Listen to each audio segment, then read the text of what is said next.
eu sou a professora Luíse e esse é o canal Biolu. E hoje nós vamos fechar o nosso Top 5 Enem com os 5 assuntos que mais caem na prova. Para isso, nós vamos continuar com o assunto que mais cai, o primeiríssimo lugar, a ecologia. Sendo que na aula de hoje, que é a parte 2 do tema, então você vai encontrar aqui em cima o link para acessar a parte 1, caso você ainda não tenha assistido. E hoje nós vamos falar de 2 assuntos importantíssimos dentro da ecologia: os ciclos biogeoquímicos e poluição, fazendo exercícios, relembrando os tópicos mais importantes para a prova. Os ciclos biogeoquímicos dizem respeito à ciclagem dos átomos, dos elementos químicos na natureza. Existe o ciclo da água, o ciclo do oxigênio, do carbono, do nitrogênio, do fósforo, enfim, existe um ciclo para cada um dos elementos químicos que fazem parte da que fazem parte dos seres vivos. Para entender como os ciclos biogeoquímicos funcionam, nós vamos dar uma olhada no ciclo do carbono, que é um dos ciclos mais importantes, é um dos ciclos que mais cai. Bom, todos os seres vivos contêm carbono na sua composição, inclusive a vaquinha aqui do nosso exemplo. Mas de onde vem o carbono dos músculos, dos pelos, enfim, de onde vem o carbono do corpo dos animais? Esse carbono é conseguido através da alimentação. Então, um animal, no caso aqui a vaquinha, vai comer o capim e vai conseguir o carbono.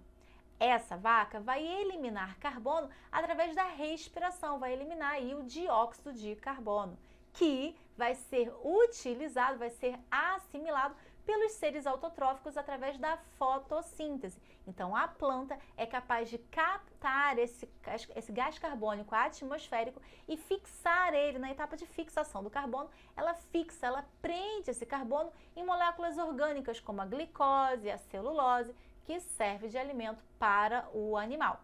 Vale lembrar que as plantas também são capazes de eliminar gás carbônico através da respiração, assim como os animais também podem eliminar carbono através das suas fezes.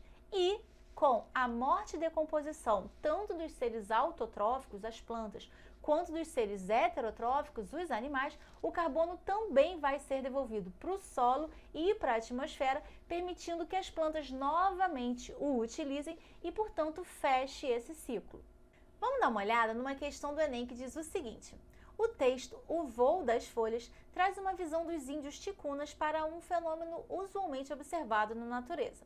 Com o vento, as folhas se movimentam e, quando caem no chão, ficam paradas em silêncio. Assim se forma o nhágora, ou nhagura, não sei a pronúncia correta. O nhágora cobre o chão da floresta, enriquece a terra e alimenta as árvores. As folhas velhas morrem para ajudar o crescimento das folhas novas. Dentro do nhágora vivem aranhas, formigas, escorpiões, centopeias, minhocas, cogumelos e vários outros tipos de outros seres muito pequenos. As folhas também caem nos lagos, nos igarapés e igapós. Na visão dos índios ticunas, a descrição sobre o nhágora permite classificá-lo como um produto diretamente relacionado ao ciclo do. Bom, então vamos lá. Nós temos aqui várias opções de elementos, de componentes que fazem parte dos seres vivos, que fazem parte dessa folha. Então, essa folha contém água, né? Tem oxigênio ali nas suas moléculas, tem fósforo, tem carbono, tem nitrogênio, mas essa é uma questão que mostra pra gente o quê? Que as folhas velhas morrem para ajudar no crescimento de folhas novas. Então, essa questão está nos direcionando aí para um processo de decomposição e devolução do carbono para o ambiente, beleza?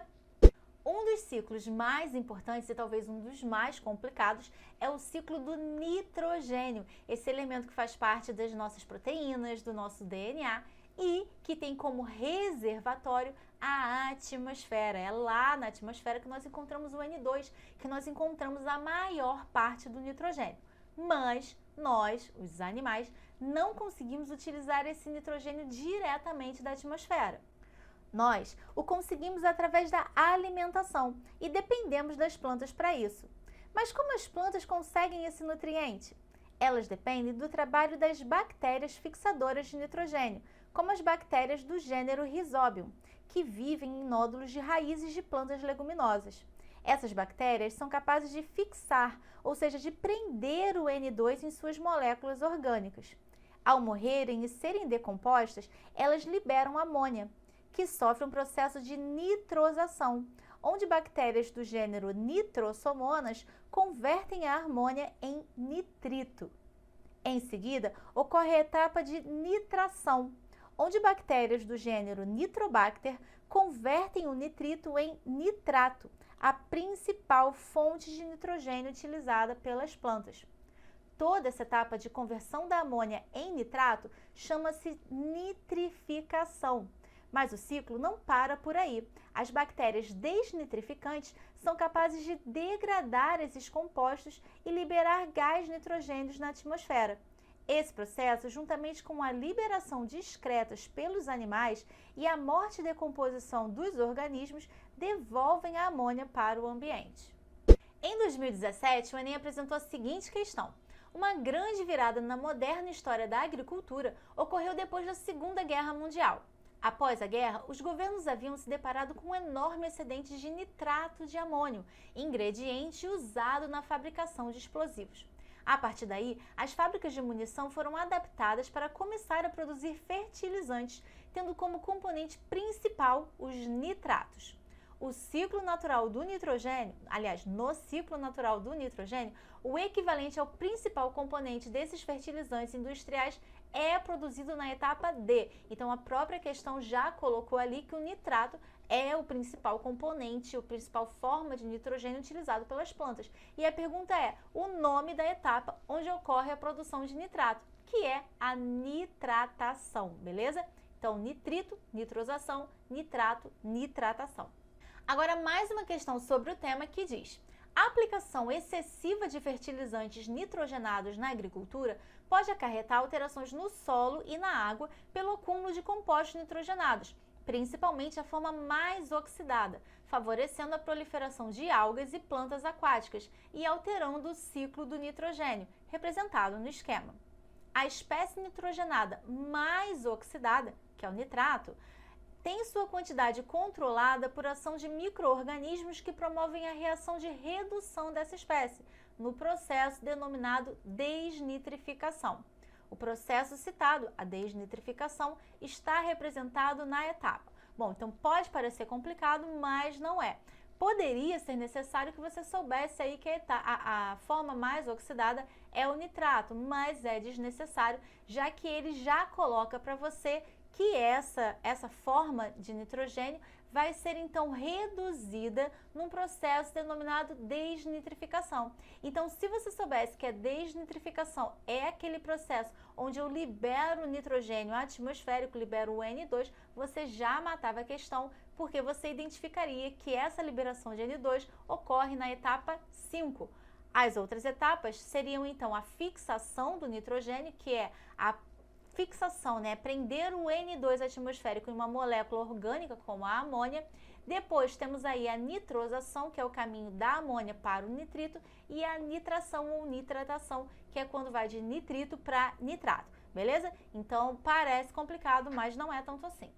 Um outro tema que cai bastante no Enem e em outros vestibulares é a poluição, ou seja, o acúmulo de grandes quantidades de lixo, de gases e de outras substâncias, geralmente produzidas pela atividade humana, ou seja, pela ação antrópica, onde problemas como desmatamento, efeito estufa, poluição atmosférica, inversão térmica, a eutrofização dos ambientes aquáticos e o próprio acúmulo de lixo em lixões, aterros sanitários, são problemas que a humanidade precisa resolver.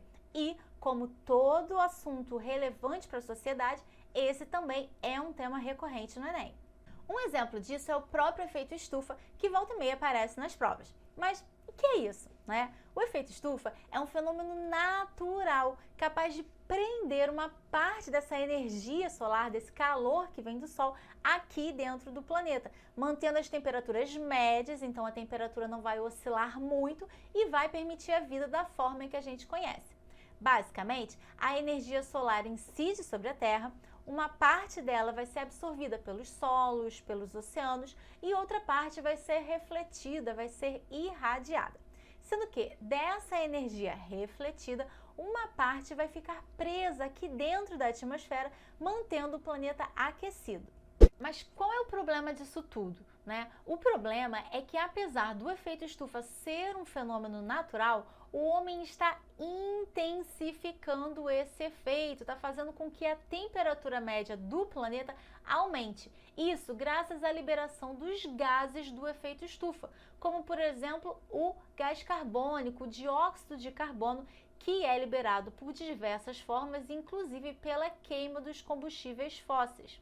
Além dele, nós temos também o metano, o segundo gás que mais contribui para o efeito estufa. Esse gás é liberado em lixões, aterros sanitários, mas também é liberado através da digestão de animais ruminantes. Temos ainda o óxido nitroso, muito relacionado ao uso de fertilizantes químicos. Os gases fluoretados, como o CFC, além, é claro, do próprio vapor d'água, que ajuda a prender o calor aqui dentro da atmosfera e fazer com que o planeta pareça uma grande estufa. Em 2009, o Enem cobrou essa questão enorme aqui, mas que é facinha. Vamos dar uma olhada. A atmosfera terrestre é composta pelos gases nitrogênio e oxigênio, que somam cerca de 99%. E por gases traços, entre eles o gás carbônico, o vapor d'água, o metano, ozônio e o óxido nitroso, que compõem o restante 1% do ar que respiramos.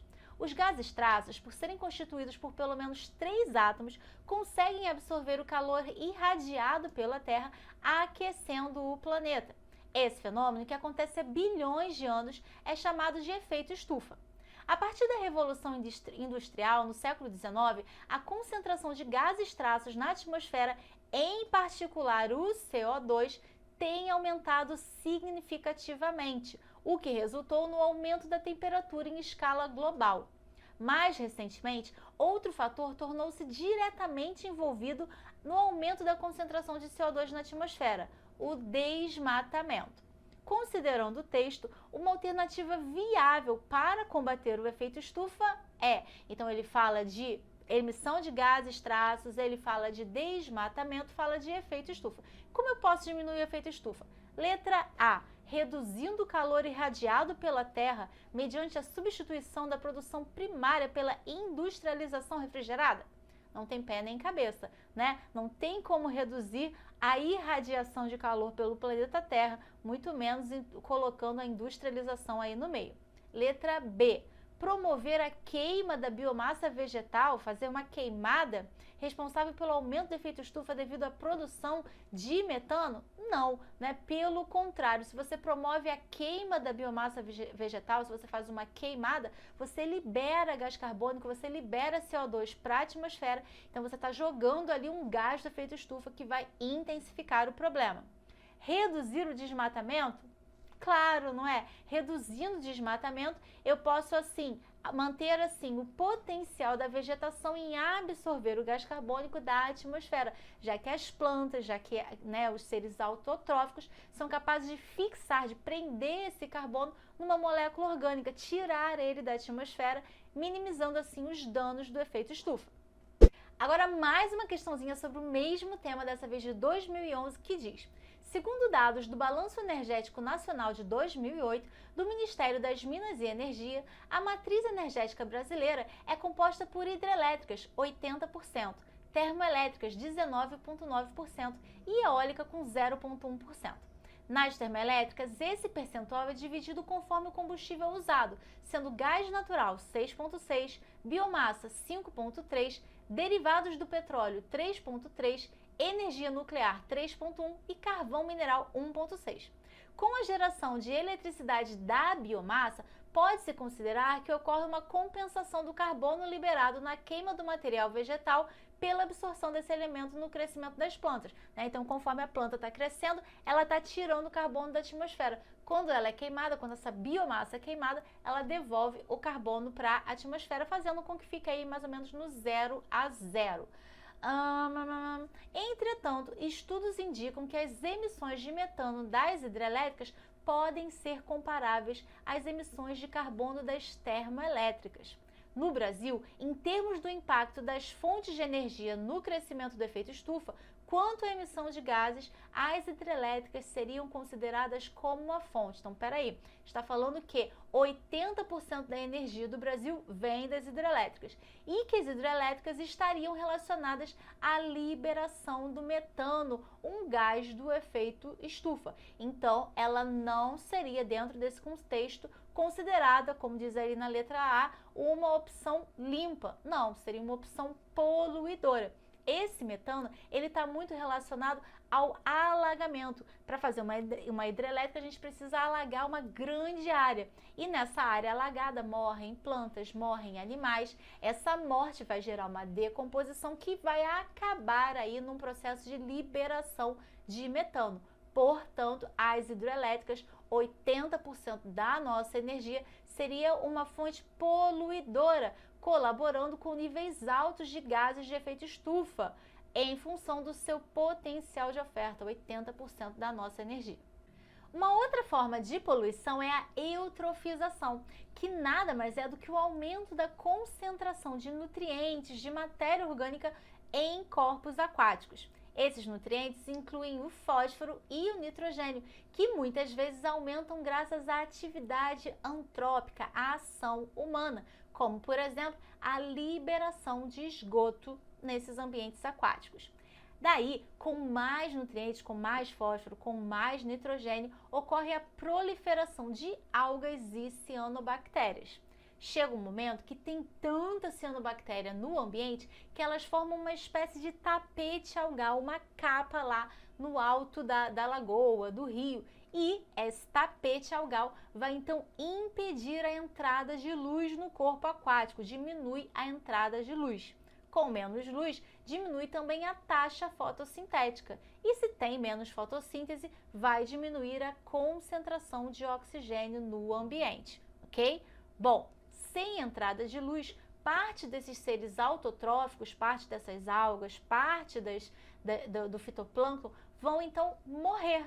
E a morte desses organismos vai gerar uma decomposição, um processo que também consome oxigênio e que, portanto, vai contribuir para a diminuição da concentração de oxigênio, beleza? Chega então um momento que tem tão pouco oxigênio, está caminhando ali para uma anoxia, que os organismos aeróbicos como um todo tendem a morrer, incluindo aí os peixes, beleza? Então, quando você vê no noticiário peixes morreram na Lagoa Rodrigo de Freitas ou em qualquer outro ambiente aquático, a causa direta da morte dos animais é a diminuição da concentração de oxigênio, são organismos aeróbicos, mas o que gerou todo esse problema foi o aumento na concentração de nutrientes, principalmente o nitrogênio e o fósforo, graças à liberação do esgoto in natura. Bom, então para fechar a nossa aula de hoje, nós vamos com a questão de 2010 que diz: o despejo de dejetos de esgotos domésticos e industriais vem causando sérios problemas aos rios brasileiros. Esses poluentes são ricos em substâncias que contribuem para a eutrofização de ecossistemas, que é o enriquecimento da água por nutrientes, o que provoca um grande crescimento bacteriano e, por fim, pode promover a escassez do oxigênio. Uma maneira de evitar a diminuição da concentração de oxigênio no ambiente é... Bom, então nós vimos que a eutrofização é um processo, tem ali uma certa cascata, né, uma sequência de acontecimentos que termina na diminuição da concentração do oxigênio, na morte dos organismos, mas que começa com a liberação de nutrientes, que começa com a liberação do esgoto não tratado naquele ambiente aquático. Então, para evitar esse tipo de problema, eu tenho que retirar do esgoto materiais ricos em nutrientes para diminuir a sua concentração nos rios. Ou seja, eu tenho que tratar o esgoto para que ele não vá, então, enriquecer o corpo aquático. Então é isso, nós fechamos o nosso Top 5 Enem, onde nós fizemos vários exercícios e relembramos os 5 assuntos que mais caem nessa prova tão importantes para os estudantes brasileiros. Não se esqueça de se inscrever no canal e se você perdeu alguma dessas aulas ou se você quer relembrar algum desses assuntos, é só entrar na playlist Top 5 lá dentro do canal, onde você vai encontrar todas essas aulas na sequência para você curtir, relembrar, estudar e se preparar, beleza? Então é isso e boa prova!